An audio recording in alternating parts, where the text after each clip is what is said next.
जय श्री सियाराम।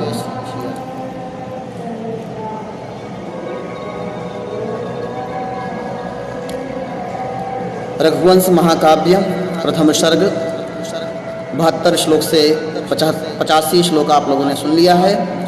अब आइए आगे 86 श्लोक से 95 श्लोक तक सुनते हैं और 95 श्लोक तक सुनकर के प्रथम सर्ग को पूर्ण करते हैं। रघुवंश महाकाव्य कालिदास विरचित। आप लोगों ने सुना कि श्राप मिला है और नंदिनी कामधेनु आई है और महाराज दिलीप की पत्नी सुदक्षिणा से भूल हुआ है। अब आगे क्या कहते हैं उस पर सुनते हैं। ताम पुण्य दर्शनाम दृष्ट्वा निमित्तज्ञस्तपोनिधे याज्यमा संस्थिता वंद्य प्रार्थनम पुनरब्रवीत्। शकुन शास्त्र के जानने वाले तपोनिधि वशिष्ठ जी पवित्र सुंदर दर्शन वाली उस नंदिनी को देखकर पुत्र प्राप्ति रूप मनोरथ के विषय में सफल है प्रार्थना जिसकी, ऐसे यह कराने के योग्य यजमान राजा दिलीप से फिर बोले। अदूरवर्तिनीं सिद्धिं राजन विगणयात्मनः उपस्थितेयं कल्याणी नाम्नी कीर्तित एव यत्। हे महाराज, आप अपने पुत्र प्राप्ति रूप कार्य की सिद्धि को निकट आई हुई समझें, क्योंकि यह सामने आती हुई कल्याण मूर्ति नंदिनी नाम लेते ही उपस्थिति हुई है। वशिष्ठ जी के आश्रम में आकर के अपना शाप भी बता रहे हैं और बताए थे कि पुत्र काम के लिए यह कामधेनु ही है। आगे पुत्र प्राप्त्यर्थम नंदिनी परिचर्याम उपदिशान्याः। पुत्र प्राप्त्यर्थम नंदिनी परिचर्या, नंदिनी का परिचय पुत्र की प्राप्ति के अर्थ में जानना जा रहे हैं। वन्यवृत्तिरिमां शश्वदात्मानुगमनेन गां विद्यामभ्यसनेनैव प्रसाद इतुर्मर्हसे। तुम वन में उत्पन्न हुए कंद मूलादि खाकर निरंतर इस गाय के पीछे पीछे चलकर जैसे निरंतर अभ्यास से विद्या प्रसन्न की जाती है, उसी तरह से इसे प्रसन्न करने के लिए योग्य हो। यह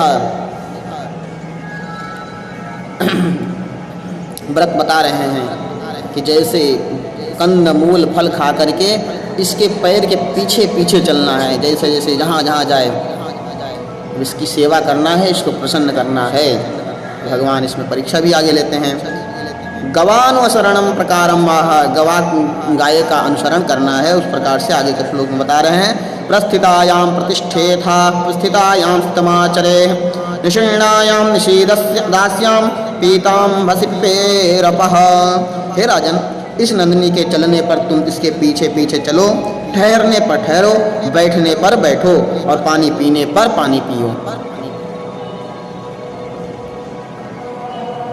वधूर्भक्ति मती चैना मर्चिता मातपोवनात् प्रयता प्रातरन्वेतो सायं प्रत्युद्व्रजेदपि। वधू सुदक्षिणा भक्ति श्रद्धा से युक्त पवित्र मन होकर गंधादिकों से पूजित इस नंदिनी के पीछे पीछे प्रातःकाल तपोवन की सीमा तक वन में पहुंचाने के लिए जाए और सायंकाल को भी तपोवन की सीमा पर जाकर इसका स्वागत करें। इत्या प्रसादास्तस्यास्त्वं परिचर्या परो भव अविघ्नमस्तु ते स्थेया पितेव धुरि पुत्रिणाम। इस प्रकार जब तक यह नंदिनी प्रसन्न न होवे तब तक तुम इसकी सेवा करने में तत्पर रहो, तुम्हारे विघ्नों का अभाव रहे, अर्थात तुम्हें विघ्नों का सामना न करना पड़े। पिता के समान तुम भी अच्छे पुत्र वालों में मुख्य हो, अर्थात तुम्हें अपनी समान पुत्र प्राप्त हो। तथेति प्रतिजग्राह प्रीतिमान सपरिग्रह आदेशं देशकालज्ञः शिष्यः शासितुरानतः। देश और काल को जानने वाले अतएव प्रसन्न शिष्य राजा दिलीप ने पत्नी सुदक्षिणा के सहित विनय से नम्र होते हुए उपदेश करने वाले गुरु की आज्ञा को वैसा ही हो यह कहकर स्वीकार किया। अतः प्रदोषे दोषज्ञः संवेशाय विषाम्पतिं शोनो सूनतवाग्रसृष्टो विससर्जोर्जित श्रियम्। उसके गुरु वशिष्ठ की आज्ञा ग्रहण करने के बाद रात्रि के प्रथम प्रहर होने पर प्रत्येक विषय के दोषों को जानने वाले सर्वज्ञ तथा सत्य और प्रियभाषी ब्रह्मा के मानस पुत्र वशिष्ठ ऋषि ने राजा दिलीप को सोने के लिए आज्ञा दी। अब जाइए आप आराम कीजिए और कल से नियम व्रत चालू कर दीजिएगा। सत्यामपि तपःसिद्धो नियमापेक्षया मुनिः कल्पवित् विकल्पयामास वन्यामेवास्य संविदाधाम। व्रत के प्रयोग को जानने वाले मुनि वशिष्ठ जी ने तप की सिद्धि राजाओं के उपभोग योग्य सामग्री संपादन करने की सामर्थ्य रहते हुए भी नंदिनी की सेवा रूप व्रत का विचार कर इन राजा दिलीप के लिए वन में उत्पन्न हुए वनवासियों के उपभोग करने के योग्य सामग्री का प्रबंध किया। और अंतिम प्रथम सर्ग का अंतिम श्लोक 95 श्लोक।